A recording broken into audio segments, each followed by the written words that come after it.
þá langar mér að snúa mér öðru og það sem ég var að gera núna í vikunni var að ég var að fara yfir seinni part áætlunarinnar okkar, kennsluáætlunarinnar.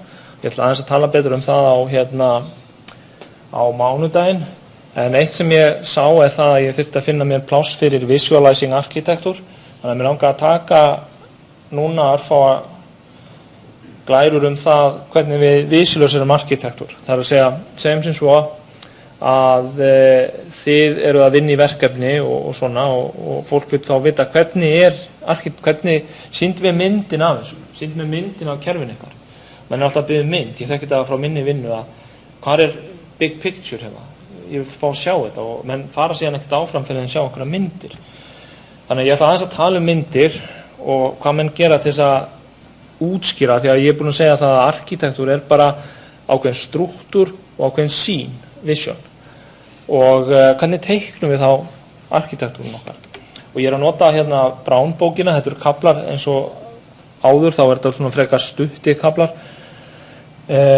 Að vísu töðan hann svolítið í þessum köplum aðeins, en hann eigið svolítið púður í að sína vondar myndir, sem kannski ekki, ég veit ekki, við þurfum kannski að dvelja mikið við það, en þetta allavega að tekið úr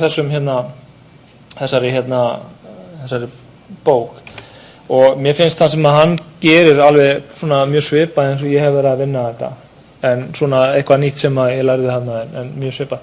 En eitt af því sem að menn gera, sjáu þið þetta hérna, hafið komið inn í svona hugbúnarfyrirtæki, hafið unnið við svona Kanban eða Scrum eða hvað það heitir.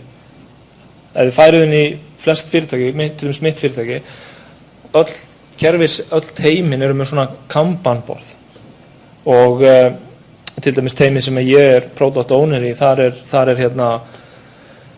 einmitt svona og ég einmitt með fullt af svona töskum sem ég þarf að flytja á milli og gera. Þannig að ástæðan fyrir að menn gera þetta er svo að þarna sé ég eitthvað.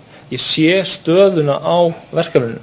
Þetta er ekki grafið í einhver Microsoft project einhvers staðar. Þetta er sýnilegt þegar ég labba inn. Ég sé hvernig verkefnið miðar áfram. Og þegar eitthvað gerist, þá flytjum við það úr þessu stöðu yfir í næstu. Þannig að þetta er ástæðan fyrir því að menn eru með þetta til að visualisera. Þannig að það sem við erum að búa til, arkitektúr, hugbúnað, við þurfum að visualisera þetta líka. Og þetta er bara samskiptatæki. Myndir eru samskiptatæki. Ég að sýna þér hvernig þetta kerfi lítur út. En vandinn eins og hann sá að það er svo rosalega auðvelt að búa til lélegar myndir. Gagnslausar, lélegar myndir sem að enginn ekki vitglóra í. Og það yfirleitt myndir sem eru svona high level, abstrakt og þú horfir á hana, já, þetta hljómar vel. Og svo kemur einhver annar og horfir á hana, já, nú skil ég hvernig það virkar. En þeir voru ekki að hugsa sama hluti. Þetta er stórhættulegt. Þess vegna þarf í raun og veru að vera nóg mikið í myndinni til að taka af allan vafa. Ef að þið eru að nota Java sem forritunarmál, má það ekki þá koma fram í myndinni að þið séu að nota Java. Þá dettur mennum ekki í huga að sé PHP eða hvað það hvað það geti verið. En þetta er, hann segir það í bókinni mitt að þetta er í raun og veru teikna menn bara kassa og línur á milli og það er bara ekkert auðvelt að búa til góða myndir. En hann er líka með plan og mér líka ágætlega að veita plan, eins og ég segi, þá hef ég nú notað svipa aðferðir. En hérna í gamla daga þá notuðu menn, ég notaði til dæmis í verkefnum hérna fyrir 10 árum, þá vorum við að nota þetta RUP, Rational Unified Process, gerðum use case og svona og þetta var hérna mjög agað, öguð vinnumbröð. Prósess sem gengur alveg, virkar ágætlega, svo teiknar upp ákveðnar myndir, notar reyndar eru alveg rosalega stórt modeling language sem að menn nota kannski 1% af eða 10% í mesta lagi, ég veit ekki. Menn teiknum svona klasa að nota en staðin er mjög flókin og raun og lýsir alveg gríðarlega mikið af hlutum, en síðan nota maður ekki nema brota af þessu. En síðan er annað, sko, að í dag þá eru menn þessi agile vinnubrögð, þegar menn fóru svona yfir í agile þá eiginlega svona, ég man það allavega þegar ég upplifði þetta, þegar menn fóru svona meira yfir í agile, þá svona notuðu þeirra sem afsökun til að henda út allir skjölun. Og hérna, já, við vinnum bara agile, sko, það er bara stöðfundir, við vinnum ekkert að gera neitt annað. En auðvitað þarf að búa til myndirnar og þá þarf að skjala það sem þarf að skjala. En í bókinni þá tekur hann fyrir alveg helling af svona vondum myndum sem hann skýrir þetta allt einhverjum nöfnum og bara rennir í gegnum bókina til að sjá hvað hann á við. Oft þessar myndir sem, hérna ein mynd sem ég man ekki hvað heitir, en ef við horfið á þetta, hvað segir þetta manni? Hann eitthvað service batch og hann eitthvað import, join, calc, og við veitum ekkert hvað þetta við veitum ekki hvað þessi kassi á að þýða, kannski þetta klasi, og hann notar SMP sem einhver protokoll, þannig yfir í Central Control Monitoring Service. SMP hérna Network Monitoring Protocol. Síðan eitthvað web-app þarna sem að get report, og það væntanlega, hann fullt af línum og það ekkert á línunni nema hann að SMMP. Þannig að þetta mynd sem að hjálpa manni kannski ekkert óbúslega mikið. Hérna önnur sem að þetta keyrir allavega inn í Unix, við veitum það, og þetta LDAP hérna, þetta servlet, JAS, og hérna fullt af línum, hérna HTTP greinilega, en hér lína sem að maður veit ekkert hvað að gera. Þetta jar-file hérna, já, þá veitum við það. Þetta file system hugsanlega.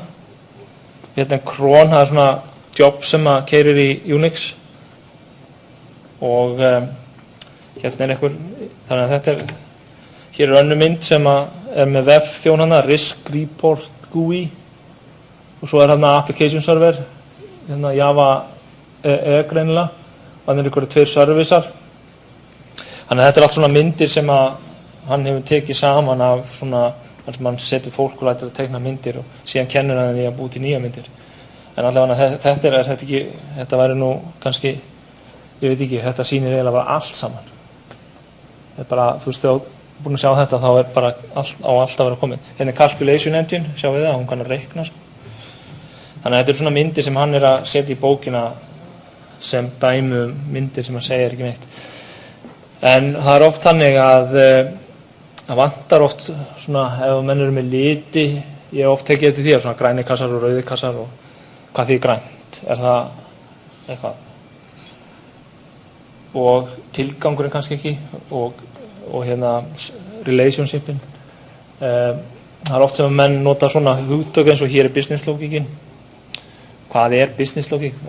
Ég með heilan fyrirlestur að reyna að útskýra hvað það næstu viku eða það næstu. Og síðan oft sem að technology choices ekki með, það að segja, við vitum ekki hvað þetta keyra.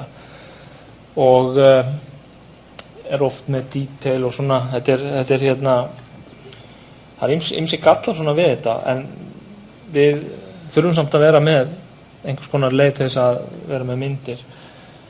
Og það enda sko debatur sem hann tekur svolítið fyrir í bókinni, það sumir sem segja að við þurfum ekki myndir, við notum bara test-driven development, bara búin til unit test og svo bara látum við kóðan segja okkur það sem að staðreyndirnar við þurfum ekki að gera myndir, sem eiginlega ekki alveg rétt, þannig að það eru aðrir heldur en kannski þeir sem að forritar sem þurfa að skilja myndina.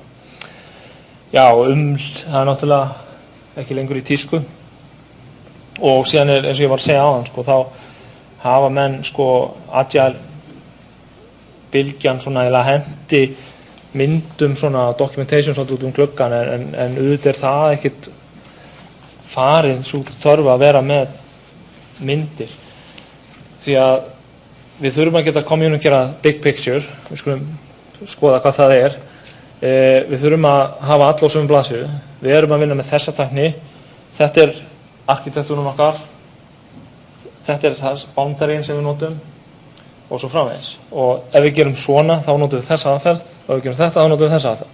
Til dæmis hægt að vera með þá strategíu að ef þú ert með report þá notar einhverja downstream leiðir til þess að móka gögnum inn í einhver data warehouse og þar report kerfi.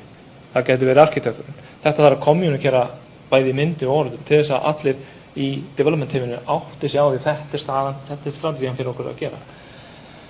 Þannig að líka að hjálpa bara umræðanum og hvernig þú ferði gegnum source code-in, bara þegar kemur nýr starfsmaður inn, hvar finnur hann stuffið, sko, hvar þetta, og bara til að útskýra hvað menn að vinna við, og síðan náttúrulega þarf líka að vera með myndir þannig að sé hægt að treyna fólki sem að kemur inn, þannig að sé ekki vaðandi í gegnum source-in bara til að átt að sjá hvernig kerfið uppbyggt. En það eitt sem að með þessar myndir að þær þurfa að vera svolítið svona, þær þurfa að horfa svolítið úr fjarlægð ofan á kerfi og það þurfa eiginlega að geta súmerað aðeins inn eftir þörfum, hvað er fyrir mikið og það að búa til með flókin kerfi þá getur ekki teiknað á einni mynd nema að sé high level en síðan kannski súmerar á mörgum myndum inn. Við þurfum high level struktúrin og ákveðna vision. Það er hægt að teikna klasareit en oft þessi klasareit svolítið svona hallaræslega en þetta oft svona request response basið kerfi þannig að þú með búið litlar erðir í þeim þannig að það að teikna klasareit ekkert svona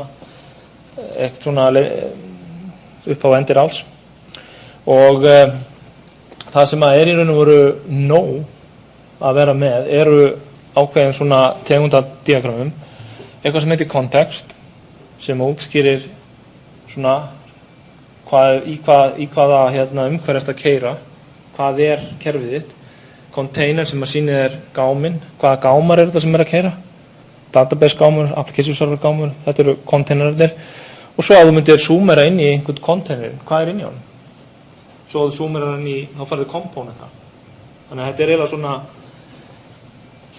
high level myndin þú byrjar rosalega hátt uppi í kontekst þetta er kerfið mitt, það er hérna í miðjunni eitt kerfi og þetta er það sem er utan kerfið þá áttu komið kontekst síðan zoomerar inn í boxin verður aðatrið, kerfið þitt þá séu við containerar það er database, það er mail server það er þessi og þessi og þessi svo zoomerar inn í hvert fyrir sig og þá séu við komponentana og þú zoomerar inn í komponentin þá séu við klasana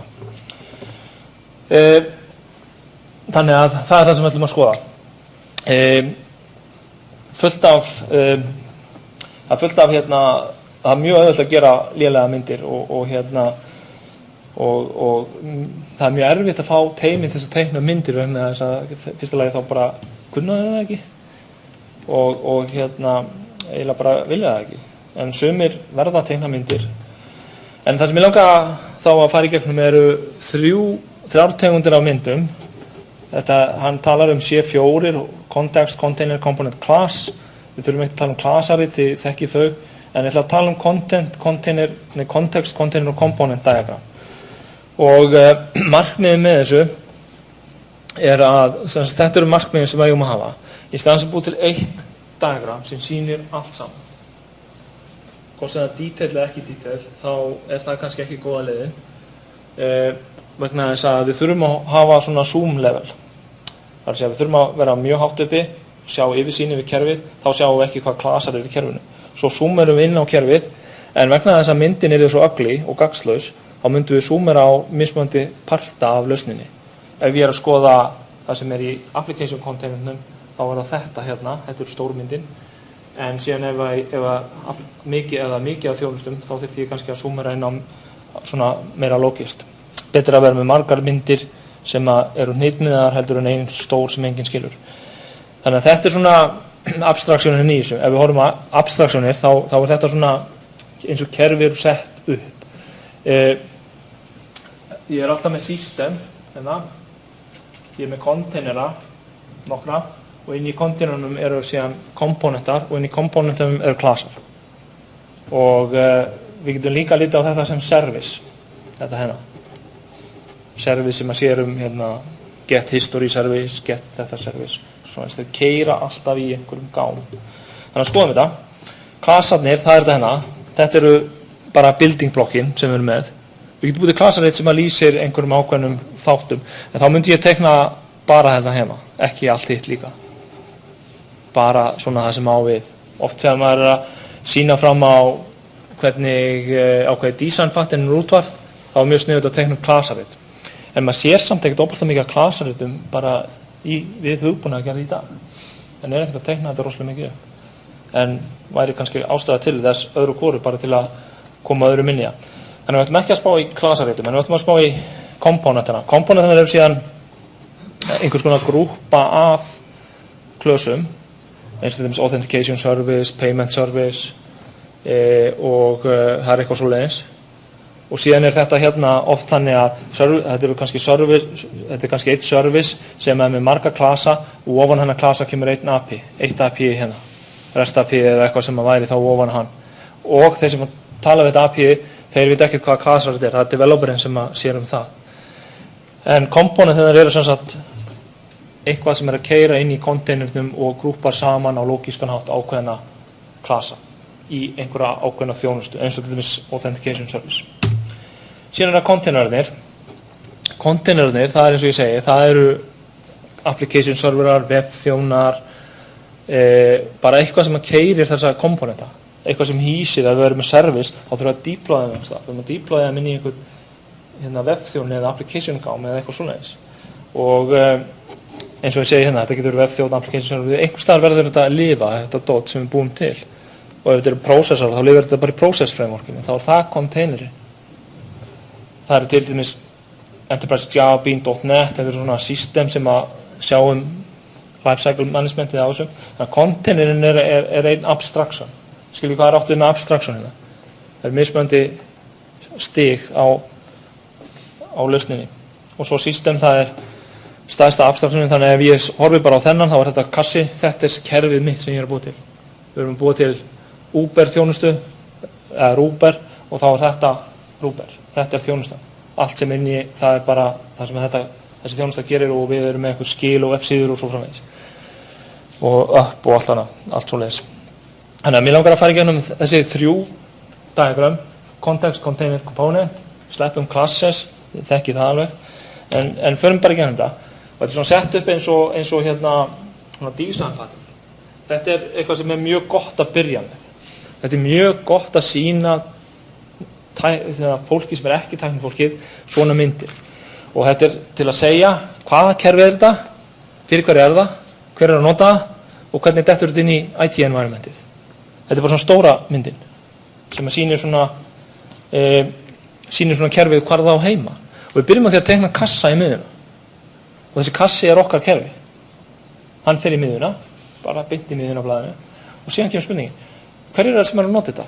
Jú, það er einhver user haldi. Fyrir Ruber þá væri það einhverju svona writers, einhverju sem vantar far og síðan einhverju driverar og síðan einhverju back-office gaurar sem eru að vinna fyrir þá og kannski eitthvað eftirlit eða ég veit ekki. Í mínum heimi þá er fullt eftirlitsaðilum sem ákvæm. Þetta eru playerarnir, þetta eru userarnir. Og þannig að síðan er það okkar kerfi, það þarf að tala við önnur kerfi. Það þarf að tala við Twitter kannski. Eitthvað svoleiðis, að tweeta eitthvað eða gera eitthvað við Twitter. Og þá setjum við inn að línu yfir í Twitter service og segjum hvað er á línunni. En detailin inn í kerfinu, það sem er inn í kerfinu, það skiptir ekki svo miklu máli. En það sem skiptir máli er fólki sem er að nota þetta, kerfin sem að þetta notar, eða nota þetta, en ekki tæknin á þessu stíi. Þegar við zoomum inn, þá förum við í tæknin. Og þannig að við erum með usera og ákveðna svona hlutverk. Til dæmis getum við bara venjulegan customer, player, ef við varum búið til leik, admina, einhvers konar operatora, eitthvað staff sem er með að viðhalda lausninni, call center lið sem er hringt inn í og fer og flettur upp dótinuðinu þegar þú spyrðum það. Og síðan er ákveðin IT-system sem þú tengist. Það getur verið Active Directory fyrir user authentication, það getur verið user database, þá er það geolocation server, ekki relocation server. Og síðan allt sem er external, internal. Og síðan er líka mjög gott að annotera línundar. Það er að segja, ef þið gerir línu í diagrammi, þá verður þið að segja hvað er ásæðu línu, hvað er að gera. Í þessu diagrammi þá myndir við segja, hvað er hann að gera? Af hverju er lína frá notanda yfir í Ruber.dotið mitt, writer yfir í Ruber. Hvað er hann að gera? Jú, hann vantar far, hann er að fletta upp hvað hann er búin að fá mörg för. Hann er að gera eitthvað. Hvað er hann að gera? Jú, við skulum bara lista upp svona helsta sem hann er að gera. Kannski ekki allt, af því hann geti gert milljón hluti. Þannig að það kemist fyrir helsta sem hann er að gera. Back-office-gaurinn, hvað er hann að gera? Jú, hann er að viðhalda einhverju. Þannig að við segjum á línunni tilgangin. Til hvers er þetta diagram? Þetta er til þess að bara setja hlutin í samhengi. Þetta er kerfið mitt og þetta er umhverfið. Þetta er kontekstin sem að kerfið mitt er í. Og þetta er mjög fínt fyrir bara til þess að þið var að byrja á verkefni, þá myndið þið teikna kerfi ykkar í miðjuna, alla playerana hérna, þessast aktorana, öll kerfin sem að þarf, og þá þegar mann horfa á þetta og segir, já, heilu, nú skil ég hvað þetta kerfi á að gera. Ég er bara búin að átta mig á þessu. Myndin, hún segir allt saman. Þetta líka fyrir non-technical fólk. Þannig að það væri hægt að fara með svona diagram og veifa því í sölumennin og sjá við þetta kerfið sem við erum búið til. Þeir þurfa ekki meira, þeir þurfa ekki að vita að þetta keyri í Linux eða PHP eða hvað það er. Þannig að svona þetta dæmi úr bókinni. Þá erum við með hana Tech Tribes eitthvað, forrit, hann tegnar það í miðuna. Hverju notendur? Jú, það anonymous notandi. Hann að skoða fólk, tribes, þetta kontekstin sem hann að vinna með í bókinni. Svo hérna authenticated user, hann sænar sig inn með Twitter. Það bara kemur fram hérna. Og hvað gerir hann? Jú, hann manager user profile og tribe membership. Dum. Svo hérna admin user, hann gerir eitthvað meira. Hann bætir við fólki, bætir við tribes og gerir eitthvað. Þannig að þetta þá sjáum við nokkla hverju það sem að nota okkar kerfi. En alltaf þegar það kemur lína, þá verðum við að segja, hér segjum við ekki, þetta HTTP request með REST og JSON. Nei, við þurfum þess ekki. Þetta hefur náttúrulega annan tilgang. Þetta hefur þann tilgang að kommunikera kontekstin. Hvað verið að gera? Svo þessi hérna, hann að get profile hérna, hann þarf að tala við Twitter, hann þarf að tala við GitHub, hann þarf að tala við blog, eitthvað, RSS stótt, get content som RSS, þannig að þetta svona feed reader hérna. Þannig að þetta mynd sem að sýni mér kontekstin sem að mitt kerfi býr í. Ok, næsta, það container diagram. Nú ætlum við að zoomera inn í kassan minn, þannig að kassin minn orðin svona fókusin. Við þurfum ekki að tala user og neitt svo leiðis, þannig að við zoomerum inn. Þannig að nú ætla ég að skoða hérna high level tæknina. Hvaða ákvarðanir eru við að taka tæknilega? Þannig að því ég sé þessa mynd, þá veit ég nákvæmlega hvað skonar forritunarmál þetta í hvers konar gámum myndir að keyra og allt þetta. Og hvaða ábyrgðir á hvaða gám og svo framvegis, hvernig tala saman. Þannig ég átta mig svolítið á þessu og ég sé struktúrun í þessu. Þannig að þetta væri þá bara einhvers konar blokkdiagram með öllum technology choices. Við erum beint að setja tæknina hérna inn. Það var ekki hínu, en hérna það.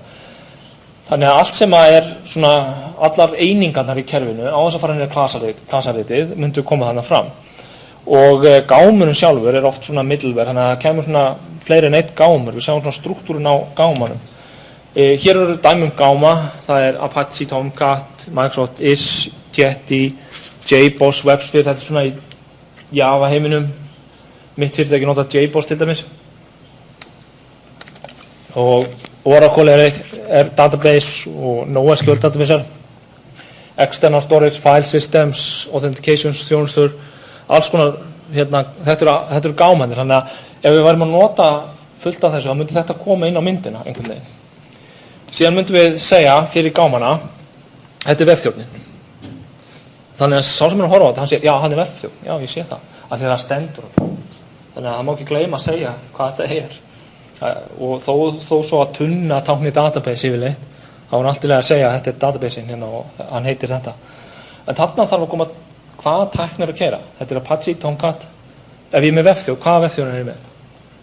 Og ef ég með Oracle, hvaða Oracle útgáfa ég með?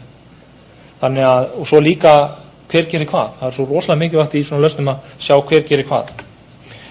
Og síðan þurfa að teikna á línurnar hvað enn að gera og það sem mjög gott að setja, til dæmis ef það lína sem fer frá einum container yfir á annan, hvað hann að gera? Jú, hann að lesa eitthvað, hann að senda report og einnig hvaða leiðir hann að nota. Þannig að takk ég þessu. Það kemur hérna tilgangurinn með tengslan á milli, hér kassi og hér kassi, að lína á milli, hver tilgangurinn? Jú, hann að read data. Og hvernig gerir það? Jú, hann nota REST. Jú, þetta asynchronous eða þetta synchronous? Synchronous bara kall, það kemur svar tilbaka. Asynchronous eða væri kannski message, til dæmis eða JMS. Þá bara setur hann vinnsla á stað og kemur sér strax tilbaka og vinslan heldur áfram. Og hvaða protokoll að nota. Þannig að það sett í raun og veru allt inn sem hægt að senda inn. En þetta, hvatinn af þessu að sýna hvað inn í kassan. Ég að zooma inn hvaða stóru blokkir eru það inn í kassanum mínum. Ég ekki komin á klasalevelin, en ég að fá stóru blokkirnar í þegar ég zoomar inn. Og þetta fyrir tæknilegið. Getur sýnt hérna sölumönnum en þeir kannski hjálpar þeim ekkert mjög mikið við að selja. En hérna nú ég búin að zoomera inn í kassan og hérna eru þessir playerar og hérna þessi external system. Þau eru ekki aðalatriði lengur, en það hérna eitthvað HTTP. Þetta container, þetta web server, Apache 7.x. Hvað gerir hann? Jú, hérna kemur lýsingin á því, á kassanum. Síðan hérna lína yfir í relational database-in og hvað hann að gera? Reads from and writes data to SQL port hérna með sér portnúmerið. Þannig að, og svo hérna í fælsystemið og síðan hérna einhver updater. Þannig að þessi mynd myndi gefa tæknifólkinu afskaplega góða mynd af kerfinu. Við sjáum það verið að nota MySQL, það verið að nota MongoDB, Apache og einhvern Java. Ég veit nákvæmlega hvernig þetta kerfi útfært. Og ef ég var að fara að búa til, þá myndi ég alveg geta sagt, þannig að nú veit ég það. Ef við munum eftir myndan sem ég sýndi fyrst, þá kemur ekkert svona fram. Þú veist í raun og veru ekkert hvernig hlutirnir eiga að vera. Ok, næsta, það component diagram. Nú ætlum að taka hvern kassavirsi og zoomar inn í hann. Þannig að að fara sannst inn í og þannig erum við að sjá hvernig er þessi container, hvernig hann uppbyggður, hvað inn í honum. Og þá kíkjum við á komponentina eða þjónustuna sem inn í honum. Og þá teiknum við bara hvaða komponentir eru og komponentir eru bara klasar grúpaðir saman. Og ef þetta er svolítið flókið þá þurfum við kannski að hrúa þeim saman. Hérna eru player servicearnir, hvað sem þeir eru 15. Tróðum þeim bara saman, svo getið haft aðra mynd sem sína þá bara. Þannig við þurfum átt okkur á hvað þetta er flókið. Ef þetta eru oflókið, þá þurfum að brjóta niður fleiri einingar. Þegar við ráðum ekki við myndirnar. Svo að þegar það eru orðnar stóra, þá er verið að viðhalda þeim. Muni eftir því líka. Þannig að hvað er komponentinn? Hvað er responsibility á honum? Þetta er til dæmis trade data system, importer, risk calculator og svo framvegis. Þannig að þetta eru svona stóru blokkirnar. En fyrir hvern einasta komponent sem ég tekna, allir komponentir sem ég tekna, myndi ég hafa nafni á honum, tæknin á baku hann og hvað gerir hann? Hvað er boundaryð? Við erum alltaf að hugsa hvað er boundaryð. Og síðan ef við teknum línur, þessast interaktionin, ef við teknum línur, þá þurfum við að segja hvað hann er að gera. Þetta er alveg líkilatriði í svona, þetta er sama á hinum, bara hvað hann er að gera og hvernig methodið er. Þetta er bara sama á hinum, nema hann er komin inn í containerin. En það sem við erum að gera þarna er að fókusa á ákveðin container, high level, hærra heldur class diagram og inn í hverjum container fyrir sig. En þetta er sem sagt fyrir tæknilið, fyrir developerina til þess að átta sig á hvernig kerfið er útfært. Aðra til þess að vita hvernig komponentin er útbúin. Og hérna væri þá, hérna er þá eitt komponent, eða sem sagt eitt container, þetta er í einum containerinum. Þannig að hér er sem sagt komponentinar, þetta er scheduled content updater og Twitter connector hérna, þannig að við erum að zooma svolítið svona inn, á þess að fara í klasana. En við sjáum hérna að þegar ég komið með þessa mismunandi komponenta hérna, þá þetta er kannski bara pakkar í Java struktúrnum, eitthvað svoleiðis. Þá væri ég með hérna einhvern process sem er að nota einhvern connector hérna, gæti verið með plugin vinstri, eitthvað svoleiðis, eða þetta er einhvers konar process sem er að nota. En þið sjáu það hérna að þetta sýnir manni nákvæmlega hvernig kerfið er uppbyggt. Og svo eru databasein hérna, það er ekkert að því að hafa databasein uppi. Þannig að þetta svona sýnir ákveðin part af kerfinu. Við erum ekki að sjá heildamyndina, við erum ekki að sjá kontekstin eitt sérstaklega, en við erum að zooma inn ofan í einn container eða hluta af container. Og svona í lokin, ég held að fyrir tíminum svona fara að enda núna, svona í lokin þá svona smá umræða á ég að vera með tæknina, það er mismunandi skoðunar því, ég er á því að þú eigir að segja hérna hvað þú ert að gera. Hérna til dæmis kemur Twitter for J, þetta er bara ákveðið library sem að þú getur sótt á netinu. Þetta er mjög ákveðin tækni, þetta er bara ákveðið library. Við erum ekkert að gefa neitt, við erum búin að ákveða þetta, þá getum við alveg sett það inn á myndina hérna. Og hérna til dæmis Rome fyrir RSS, saman við vorum að nota í dæmtímanum, þannig er það bara sett inn og þetta er svo rosalega mikilvægt fyrir developerna þegar sjá þetta, já, Rome, ok, ég þekki það, fínt, nú skil ég allt svo. Þá vita ég bara hvernig kerfið er gert. Ef þetta væri bara kassi sem stendur á newsfeed, og hvað þá? Það segir ekki neitt. En kannski væri það einhver byrjun, einhver staðar fremst í ferlinu að þú gerir newsfeed og ert ekki búin að ákveða það, en þau er búin að ákveða það, þá setur það inn.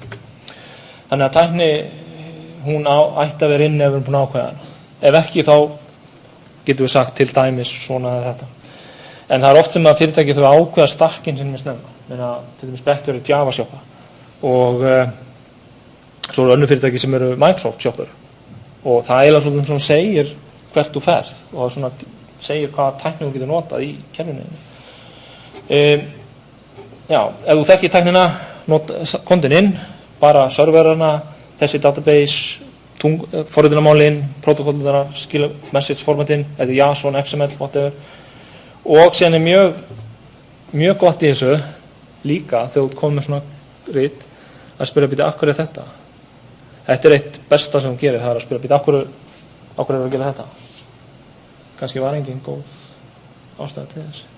En það líka eitt að spyrja sig, myndi ég forrita þetta svona? Hér mynd sem sýnir mér eitthvað, myndi ég forrita þetta svona? Og til dæmis ef ég með sameiginlega komponenta, ef að til dæmis log-þjónustan, hún í þessum komponent og hún líka í þessum komponent, ég myndi forrita það þannig, ég myndi búa til komponent, hann myndi vera það myndi vera jar fyrir hann með í þeim komponent og svo aftur í þessum. Þá teiknaði það bara þannig, af því að ég útfæraði þannig. Það að segja, teiknaði þetta eins og þú forritar það. Og síðan líka, ef það einhver lagskipting og communication path, þá skal teikna það inn, ekki vera að fela það. Þannig að myndin, hún sé ekki villandi. Síðan aðeins hérna í lokin packaging, þetta er svona, það hægt að rífast þetta, það hægt að halda málþingum hvað best að gera, en það alltaf einhvers konar lagskipting í kerfi. Við erum svolítið að predika presentation domain data source, sem með 7 eða 8 lög. Það eru kostir og gallar við það. Kostirnir eru kannski þá með svona ákveðin, svona mjög gott responsibility hjá hverju, en það performance issue líka. En hvernig pakka ég kóðan? Og það eru nokkra leiðir til að gera það. Eitt að pakka þess inn eftir layerum. Þannig að þá tek ég alla user interface komponentana og set þá í eitt pakka og deploya því. Svo tek ég alla database modulana og set þá í eitt pakka og deploya því. Það eru, ég til dæmis ekki hrifinn af þeirri leið. Þannig var kóðinn minn strúktúraður, allt í svona mismunandi pakkum eftir lagskiptingu. Mér fannst það virka illa og hætti því, en það eru sumir sem að vilja frekar hafa þetta svona og þeir hafa til þess ágætis rök. En það sem ég segi sko að það eru rökin kannski þau að þetta bara user interface fólki það kann user interface, svo database liðið það kann database kóða, þetta bara sérhæfing. Flott, en þetta fólk þarf að tala saman og kannski betra að hafa það saman í herbyggi þá, ef það þarf að tala saman. Þannig að hin leiðin að nota bara package by feature. Það að segja að þú setur user interface-gaurinn, database-gaurinn í teymi og þeir eiga allt saman. Þeir eiga from the top to the bottom. Og það það sem að ég persónulega aðhyllist, sko. En þetta eru skiptarskoðanir, eins og ég segi, það er alltaf málþing þetta. En þetta sem sagt þessi kafli í bókinu visualization og í næsta verkefni, þó að ég ætti ekki verið að tala það, þá ætlum við að teikna svona smá myndir, svona smá hönnunar sem verkefni 3. Þannig að þá gott að kíkja á þessi diagram sem eru þarna. En þetta svona þetta sem að gleymist alltaf, hvernig teiknar þessa fjandans myndir upp. Og þetta ein góð leið í þessu context container component.